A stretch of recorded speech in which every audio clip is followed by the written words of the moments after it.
أولى.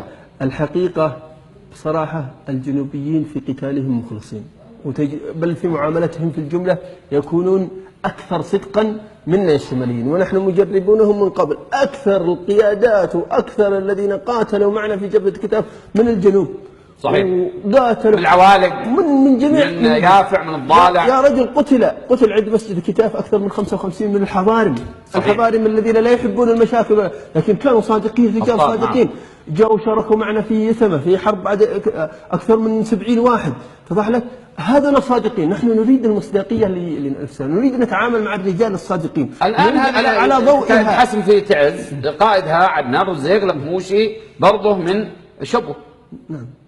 الشيخ عدنان الزيق اسال الله ان يوفقه، قاتل معنا في جبهه كتاف وفي الجوف وفي، عرفت كيف، من الرجال الصادقين من الرجال المخلص. نحن نريد الرجال على ضوء هذا. انا ما اقول رجال اليمن جميعا سواء في الشمال او في الجنوب ما قصروا، ورجال والله ضحوا بانفسهم ضحوا لكن المصداقيه تقل في الرجال يا دكتور. احنا نتكلم عن اين الخلل. الخلل المصداقيه تقل في الشمال والمصداقيه في الجنوب. من الناس او من القيادات، يعني لم تحتوى المقاومه، والله لم يعني تدرس دراسه صحيحه، لم يكن لها قيادات يعني توجهها توجيه صحيح، ولا كيف؟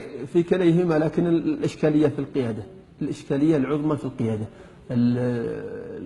الجنوبيين رجال مقاتلين وعلى وجهه، ان اقبل اقبل وان ادبر ادبر. نحن نريد